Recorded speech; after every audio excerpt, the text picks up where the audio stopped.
همیشه توی رابطه ها یکی هست که عاشق کتاب باشه. یه وقتایی هم که هر دوتا کتاب دوست ندارن. متاسفانه. ببرینشون کافه کتاب، ببرینشون کتاب فروشی، ببرینشون نمایشگاه. مخصوصا بهشون نگین و یه هوی سورپرایزاتون رو اصلا اونجا قرار بدین یا گلی که بهشون میدین و پر از کتاب کنید. اونا احساس میکنن تمام مخزن عشقشون پره. واقعا احساس میکنن مخزنشون پره و پر از عشق میشن. چشاشون قلبی میشه. یادتون نره هدیه‌ای که به هم میدین اگه کتاب باشه، اگه مربوط به روابط باشه، خیلی میتونه کمک کننده باشه. علاوه بر کتابای مربوط به روابط، کتابای فانتزی هم تمرکز روی عشق میذارن، روی دوستی میذارن، روی محبت میذارن. کتابای فانتزی کتابای توسعه فردی و روابط بهترین کتابا هستن. خیلی میتونن روی ارتباطتون تاثیر بذارن. خیلی میتونن روی درک کردن همدیگه تاثیر بذارن. کتابای غیر داستانی این کارو نمیکنن. وقتی کتاب داستانی میخونی با کلی شخصیت در ارتباط هستی. مجبوری که اونا رو درک کنی، از دید اونها نگاه کنی. این باعث میشه راحت تر با دیگران در ارتباط باشی. این باعث میشه راحت تر بتونی اهداف آدم ها رو بفهمی و درک کنی. کتاب خوندن خیلی میتونه تو رابطه ها بهتون کمک کنه. خورده خوابیدن برای من مثلا زمانی که به زور میگن بخواب سخته. کوچیک که بودم موقع مهد کودک همه میخوابیدن، بعد من بیدار میموندم، میرفتم از بچه ها نگهداری میکردم. همیشه روحیه مراقبت کردنم و روحیه مثلا مادری کردنم زیاد بود. بچه ها شیر خشک میدادم اون زمان. اکلیلا هنوز باقی مونده اینجا. 3 ماسک داریم. یک کدوم از اینا رو عسل رو میذارم.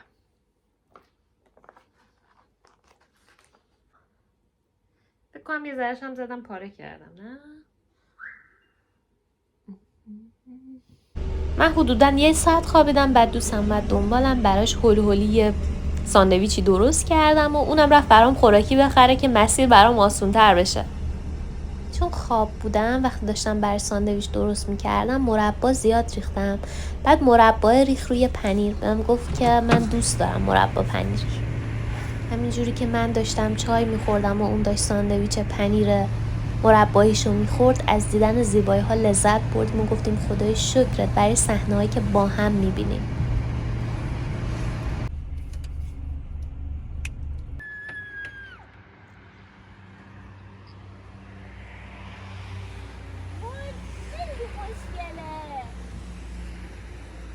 یکی بود یکی نبود. انقدر قلبش پر از محبت و انقدر پر از زیبایی بود که زیبایی ها رو میدید. در مورد تو صحبت میکنم و ازت ممنونم برای تمام خوشگلی هایی که دیدی و وایسادی که ببینی. ازش رد نشدی. عادی نشد برات.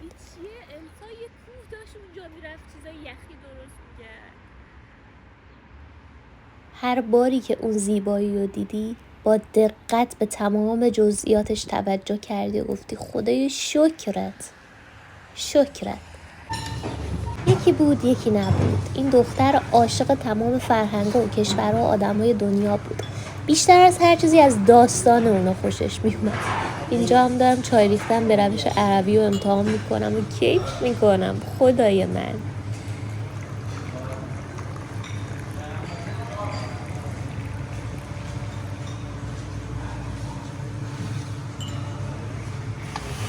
یکی بود یکی نبود. دستای هنرمندشو آروم میکشید روی خمیر نون، باهاش بازی میکرد تا بتونه آدما رو سیر کنه و پر از احساس خوشبختی و خوشحالی از اینکه یه روز دیگر رو شروع کردن نون و پنیرشون رو خوردن یا نون و املتشون رو. گرمای تنور به قلبش گرمای عشق میداد و خوشحال بود از سیر شدن آدم. خیلی خوشحال. یه سطلی اینجا گذاشته بودن که اگه نون افتاد اونو از اون تو بردارن. خیلی جالبه. املتمون اومد. من عاشق املتم. خیلی دوست دارم. مخصوصا صبح. عاشق شیرم هستم. اونا الهه های یه سری از سرزمین های خاصن. توی داستان اسطوره‌ای خونده بودم. دستم بذارم تو دهنش. چقدر خوابیدن تو قشنگ آخه. قشنگ. خیلی خوشحالیم که به دیدن ما کتاب ها و نمایشگاه میای. از طرف نمایشگاه و از طرف کتاب. این نامه رو تو نمایشگاه کتاب دیدیم. پر از کلاغ بود، کلاغای قصه‌ای.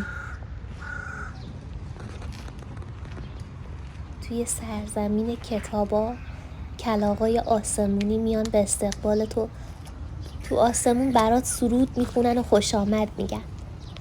قبل از نمایشگاه چند تا دکه خوراکی فروشی دیدیم که کباب ترکی داشت و سیب زمینی و کافه و قهوه که خیلی دلم آب انداخت با اینکه صبح بود. اینجا هم که سردر ورودی نمایشگاهه که خیلی مرتب و منظم نوشته از کدوم طرف باید وارد این منطقه بشی.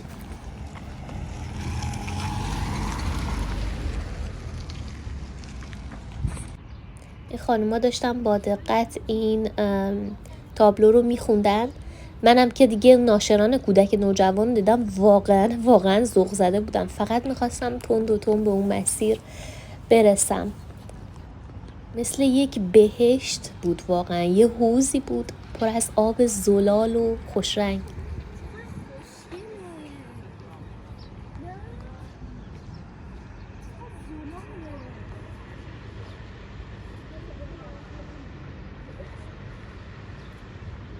صدای آب، شفافیت آب، روشنی آب همیشه میتونه منو آروم کنه. حتی آب خوردنم همیشه حس خوبی به من میده، برای اینکه انگار خاصیت رو داره با آدم احساس خوشبختی بده، با آدم اینو بگی که زندگی روانه، جاریه. تو باید لذت ببری، تو باید ببینی هر چیزی که روبروته، بتونی ارتباط بگیری با اشیا، با آدما، با عشق، با حس خوب، با لذت. زندگی میتونه مثل رویا باشه، فقط کافیه که جوری بهش نگاه کنه انگار واقعا رویاییه. این گلها، اون قارچ، صورتی بودن، تمام حس رویایی بودنی که باید تجربه میکردم تو تجربه من قرار داد. من رویاییم، تو هم رویایی. ما زندگیمونو با رویا میسازیم.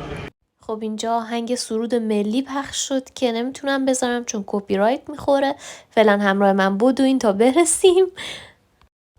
عاشق این عروسک روبایی شدم و خواستم باهاش ارتباط بگیرم. اولش سخت بود ولی رفتم جلو و نوازشش کردم.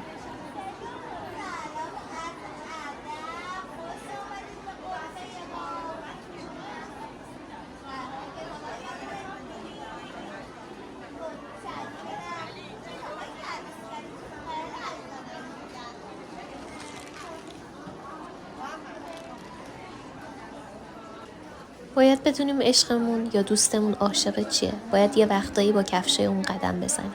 باید یه وقتایی از دید اون نگاه کنیم. یه وقتایی عاشق همون چیزایی میشیم که اون عاشقشه.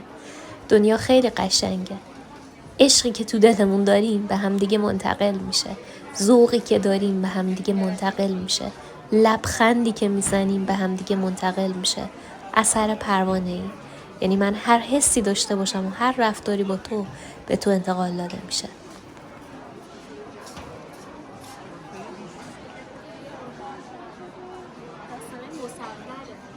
آدم حس میکنه داره کارتون میبینه یا انیمیشن یا فیلم. اگه زندگی تو یه داستان مصور بود پر از صحنه‌های قشنگ بود یا نه؟ آخرش قشنگه، بهت قول میدم. این نشر اومده بود روی احساسات انسان‌ها و کودکان کار کرده بود. خیلی نشر روانشناسی و خفنی بود. یه برگه بهم داد که هدفشون از ساختن این کتابا رو توضیح داده بود و خیلی کامل و جامع بود واقعا.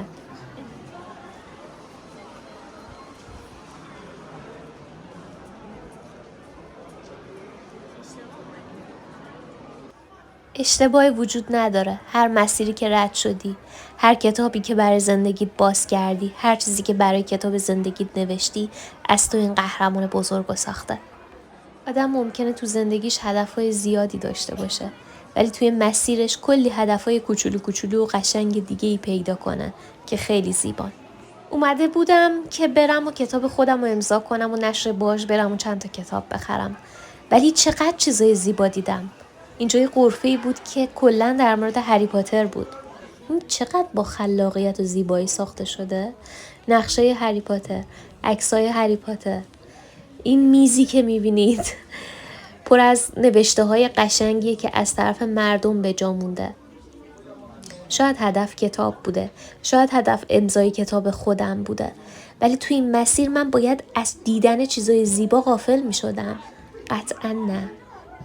من توی این مسیر هم سعی کردم ارتباطم رو با خودم، هم با مکان، هم با دوستم و هم با زندگی بهتر و بهتر و بهتر کنم و لذت ببرم. هم ببینم، هم ببینیم، هم کیف کنیم. چشممو به روی زیبایی ها نمی بندم تا زیبایی نهایی برسم.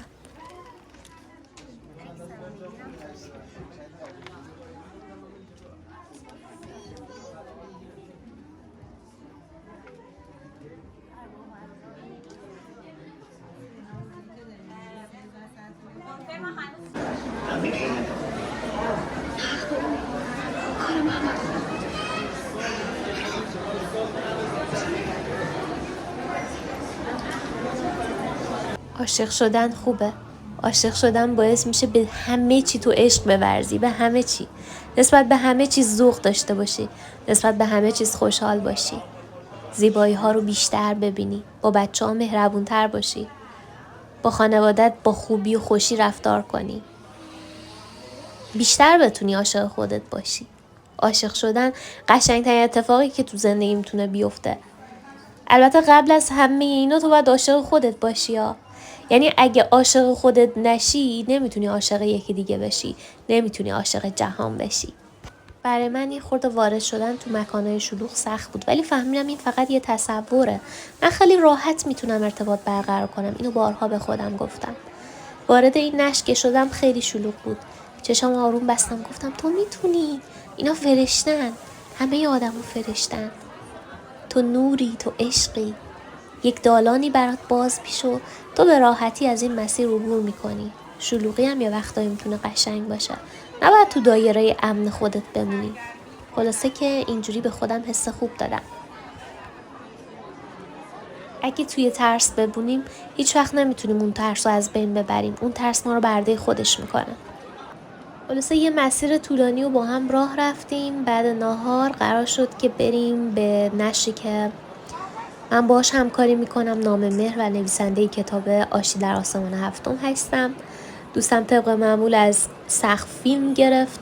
یه چیزی که خیلی خوشم اومد اینه که الان که داشتم این فیلم رو میساختم متوجه شدم که مانتوم رفته بالا و دوستم اصلا از من ایراد نگرفت که لباست خراب شده یا هر چیزی. گرچه ترجیح میدادم به هم بگه، ولی با مهربونی و عشق تمام اصلا به چشمش این قضیه نیومد. تذکر به من نداد و انتقاد نکرد. انتقاد کردن خیلی وقتا تو روابط ما رو از همدیگه دور میکنه. ولی وقتی از هم تعریف میکنیم، تحسین میکنیم، چیزای خوب رو به همدیگه میگیم، ارتباطمون خیلی بهتر میشه. چیزایی که قشنگ نیست در خودمون از بین میره. دیگه اصلا انتقادی نمیمونه. این خیلی خیلی قشنگه. از قشنگی‌های نمایشگاه میتونم از نشر باج بگم. یه سری کارمندای فوق‌العاده داشتن که واقعا مثل کتابای فانتزی بودن. صورتشون ماه و ستاره چسبونده شده بود. بعد به کتابا آگاهی داشتن. برای من خیلی مهمه که وارد یه کتاب فروشی میشم یا کتابخونه بدونن اون کارکنان که کتاب در مورد چیه. خب راه روی 24 رسیدیم به جایی که من ناشر رو ملاقات میکنم. ناشر خودم و نام مهر. من قبلا یه کتاب دیگه ای نوشته بودم به اسم ماکارونی 7 رنگ. بعد با ناشرها ارتباط داشتم، ولی نام مهر خانمی که سرپرستشه بسیار خانم آرومیه. توی این پروسه چاپ کتاب خیلی همکاری زیادی داشت، برای من میفرستاد تا دوباره ببینم کتابم رو اصلاح کنم. در مورد عکس روی جلد با من مشورت میکرد. خیلی از این ارتباطی که به وجود آورده بود من راضی بودم و واقعا دوست داشتم. چون به نظرم ناشر و نویسنده با هم دیگه باید یه همکاری داشته باشن. بعد اگه خواست مثلا ناشر تغییر به وجود بیاره حتما به نویسنده بگه، چون نویسنده برای اثرش خیلی زحمت کشیده. کتاب آشتی در آسمان هفتم کتابیه که یه حس ریلکسی و آزادی خاصی میده. یه شخصیتی تو این کتاب هست به نام آزاد، یه بچه کوچیک قرمز رنگ که به مامانش میگه مامان اگه میخوای با من ارتباط برقرار کنی باید تا آسمون هفتم همراه بیای. برام نامه بنویسی، قربون صدقم بری، نوازشم کنی، دوستم داشته باشی. حالا جالبه که تو هر فصلی من یه تمرینم گذاشتم که شما هم اگه میخواین این کتاب رو بخونی تا آسمون هفتم بری. کلا من امضا کردن کتاب خیلی دوست دارم. اینجا هم دارم کتابم رو امضا میکنم و این خانومی هم که اینجا لباس سفید داره ایشون هم نویسنده هست، منتظر خودش هم کتابش رو امضا کنه. اینم کتاب من، ناشر میگفت دخترت اونجاست. کلا واقعا کتابا مثل بچه هم هستن، چون خیلی بهشون عشق دارم، چون خیلی حس خوبی بهشون دارم. این کتابم کلا تقدیم کردم به خدا، به فرشته نگهبانم. فکر کنم اول کتاب آوردم.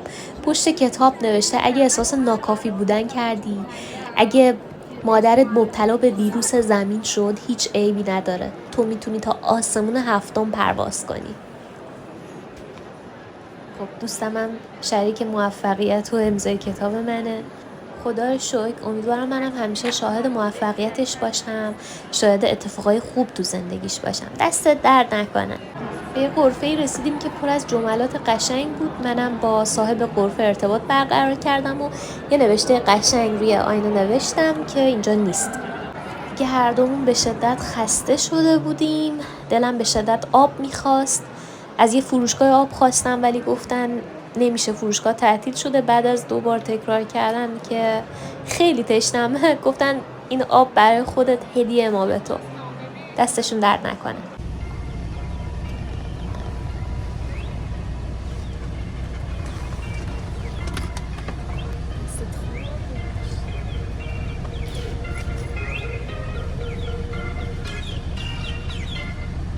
جان سلام، خوبی؟ چه خبر؟ من هیچی، کارم تموم شده. خونه محمد آقایی به نظر شلوغ میاد.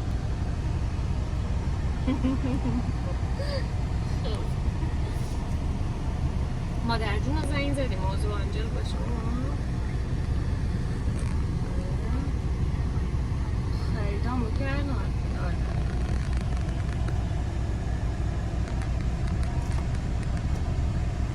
یکی بود یکی نبود، غیر از خدای مهربون هیچ کس نبود. کودک درونش پر از خوشحالی و شادی بود چون عاشق کتاب بود. انقدر خوشحال بود و ذوق داشت که توی تونه شروع کرد به جیغ زدن. راستشو بخوای وقتی ما برای چیزی ذوق داریم این ذوق رو به دوستمون یا به عشقمون انتقال میدیم. اونم میاد ذوقاشو با ما در میون میذاره، بعد ما همراه اون دوباره ذوق میکنیم. این خیلی قشنگه. کتاب زندگی ما پر از لحظه‌های خیلی خیلی قشنگه که منتظر ورق خوردن هستن. پس کتابو نبندیم بذاریم یه جا و فقط به جلدش نگاه کنیم و یه اسم براش بذاریم.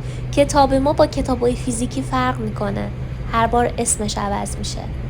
ولی به نظر من قشنگترین اسمی که برای کتاب زندگیمون میتونیم بذاریم اینه که من هستم، من هستم، من هستم. یا قشنگتر از اون میتونه این باشه که من در کتاب عشق هستم.